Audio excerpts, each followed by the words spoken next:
The ethics of homosexuality have been debated for millennia, and the issue is not going to disappear anytime soon. I found that most people have opinions, often very strong opinions, but too many of their positions are based on logical fallacies. Whatever your position, I think we can all agree that we're better off with fewer flawed arguments. That allows for better arguments then from both sides.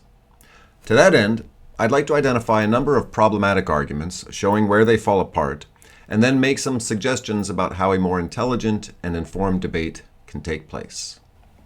To begin with a clarification, the ethical question is essentially about engaging in sexual behavior with someone of the same sex. It is not about whether it is sinful to be homosexual.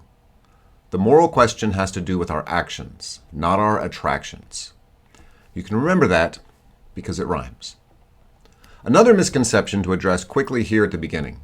I've often heard people try to defend gay sexual relations by saying, well, we're all sinners. This may be true, but then it hands the victory to the other side right at the beginning. It grants the opposition's claim that this behavior is indeed sinful. That's not a winning argument, so skip that one as well. However, this observation does remind us of an important principle. We all have serious moral failings. We should always be striving to treat others with decency, even when those other people have serious flaws. But now, let's get into the arguments themselves. One of the most common mistakes in ethical reasoning about homosexuality is something called the naturalistic fallacy. What's rather surprising is that both sides appeal to the same flawed logic to argue for their position. The naturalistic fallacy is simply the belief that what is natural is good, and what is good is natural. But you can't jump from an observation that something happens in nature to the conclusion that it is therefore morally acceptable. Rape happens in the animal kingdom. That obviously doesn't mean it's acceptable. Mothers risking themselves to protect their offspring is natural, but we recognize that as a good thing. We need to appeal to some other factor than naturalness to make the claim that an action is morally acceptable or unacceptable. Similarly, there are morally virtuous actions that aren't natural. Becoming a nun, being celibate, and moving to the other side of the world to take care of dying people of a different race, that's not natural, but most of us would praise it as morally virtuous. It's easy to see then how this applies to homosexuality. There are people who point out that homosexuality is natural, that is, it exists in the animal kingdom. Okay, it does. But you can't take the next step and claim that this means it is morally permissible. In the same way, there are other people who argue that homosexuality is not natural because it's a genetic variation that impedes procreation. Okay, if we accept that claim, it still doesn't follow that something that is not natural is immoral. We're going to need better arguments than competing appeals to what is or is not natural. What is natural is not necessarily good, and what is good is not necessarily natural. Next, let's talk about intuitive ethics. We tend to believe our moral convictions are rooted in logic and facts and critical thinking, but a great many of our ethical positions are simply feelings, emotional reactions, and intuition. What is the basis for that intuition? To some degree, it's what societies teach us, as is central to Freud's notion of the superego. There may be some innate or even supernatural conscience, depending on who you ask. And there is also, I would argue, biological impulses which often lead to intuitive ethical positions. Intuition is certainly not something to be discarded, but it should be critically questioned. We can't trust our intuition as absolute, which is easily seen from the fact that different people's intuitions lead them to different moral beliefs. I often hear people suggest that moral opposition to homosexual relations is rooted in religion, often in Western religion. That's not wrong, but it is not the whole picture. Intuition is very often in play. First, we should note that many different religions condemn gay sexual relations, religions that rely on very different sources for their ethics. Also, religion aside, one finds moral opposition to homosexuality around the world. Atheist political regimes did not legalize gay marriage. Curiously enough, Almost all countries that did legalize it have Christian roots. But that's a topic for another day. So, why has there been such a widespread moral condemnation of homosexuality around the world in many different cultures? At the risk of being misunderstood and canceled or worse, allow me to say something about intuitive ethics as they relate to this question. To understand our intuition, we need to look at evolutionary biology. You may never have thought about it, but human beings are hardwired to find certain things repulsive. Why? Because there are dangers associated with them. We evolved to stay away from them in order to keep ourselves and future generations safe. Ask yourself, what do you find repulsive? And why might there be an evolutionary advantage to staying away from it? Dead bodies, feces, open wounds, snakes, rancid meat, spoiled milk, incest. It may not be polite to say, but the act of homosexual sex is repulsive to very large numbers of people. This appears to be especially true among men.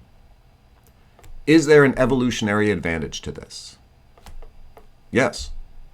Imagine if men's strong sexual desire could be satiated as easily with other men as with women.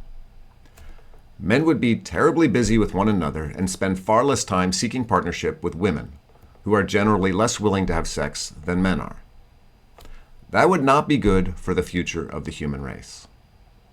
And so, we evolved in such a way that men generally find the thought of sex with other men to be repulsive. This also explains why we generally find sex with our siblings to be repulsive as well. In both cases, it's better for the species if we don't do that.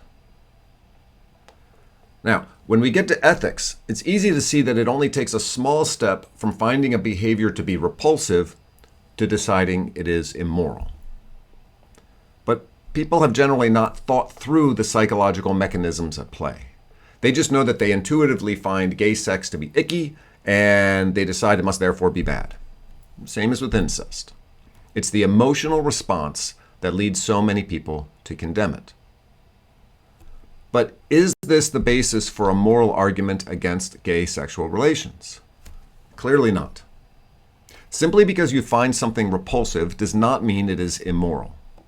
You and I would likely find the performing of an autopsy to be highly repulsive. However, that obviously doesn't mean that they should not be performed. You may find the idea of sexual relations with some particular person to be repulsive. That does not mean that it is wrong for that person ever to canoodle with another. You probably find the idea of your parents going at it to be pretty icky, but we all know it was a good thing they did. If we find an act to be repulsive, that is a fair reason to ask ourselves whether or not it is morally acceptable. But repulsion does not get us to the conclusion that something is wrong. Our intuitive reaction to it doesn't suffice. So let's keep going. A lot of our ethical reasoning is grounded in utilitarianism. This is the approach to ethics where we seek to maximize well-being and minimize pain. The greatest good for the greatest number. The greatest human flourishing. Eudaimonia. What help does utilitarianism give us regarding this issue? It doesn't suffice to say, if it feels good, do it. That's not utilitarianism. Some things feel good, but hurt other people, or hurt ourselves down the road. We can't explore all the utilitarian arguments back and forth in this short video, but this is where good ethical deliberation can take place. And there are three specific questions that we need to be asking. Number one, if we were to treat homosexual relationships the same as heterosexual relationships, what good would follow from this?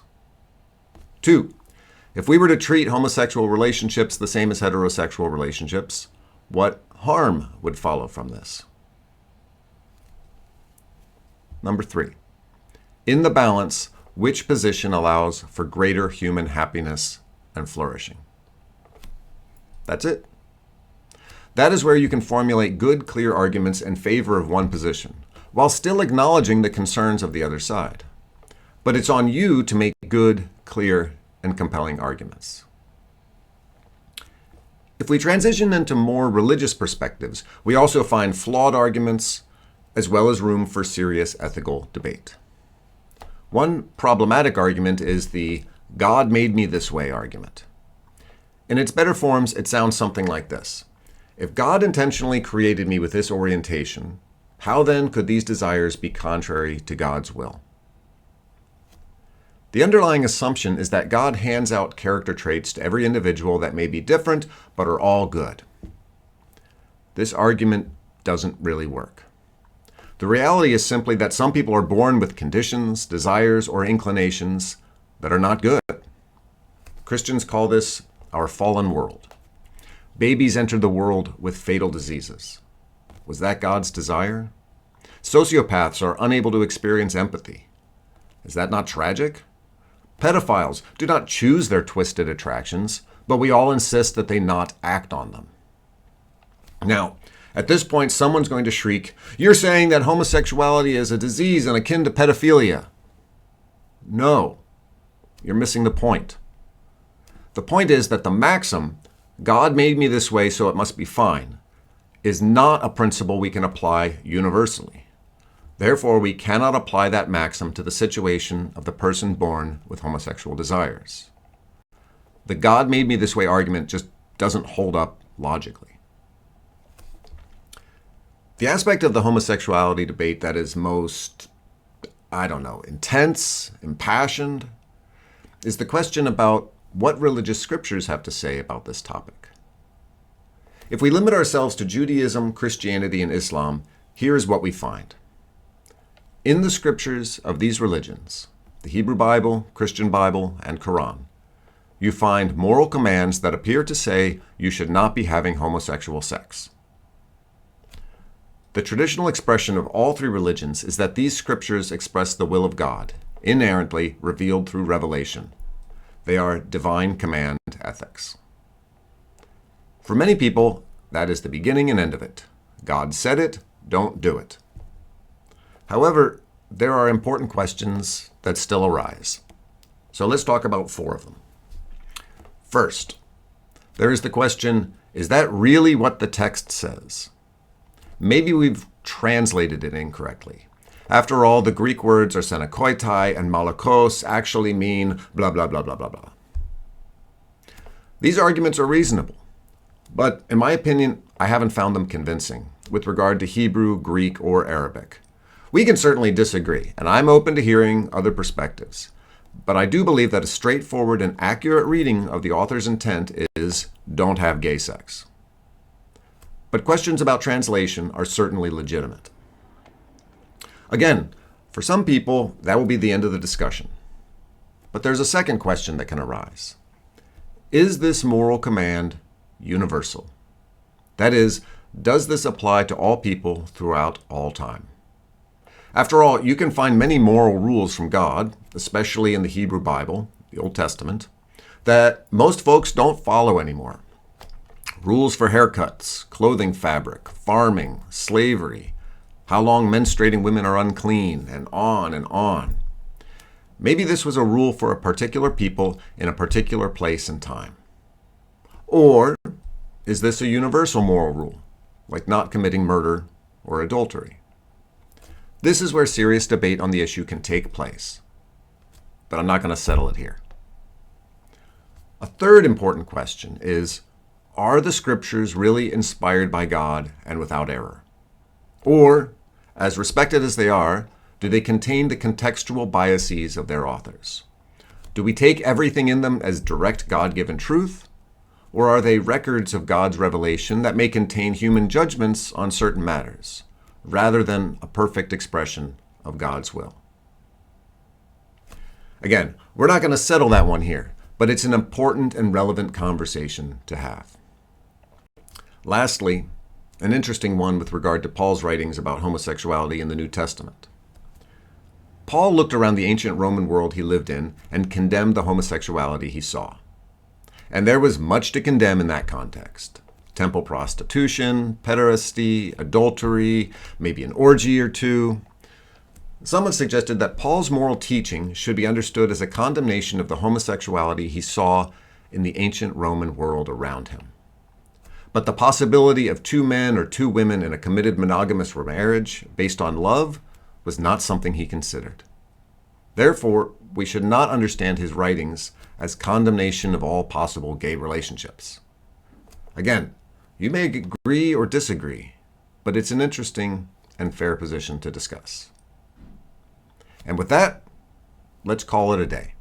If you made it to the end of this video, congratulations. And now you can engage in more fair, logical, and informed arguments about this important issue, getting to the matters that are really key. Just do it with some humility and goodwill towards those who disagree with you. The other side isn't all evil and stupid.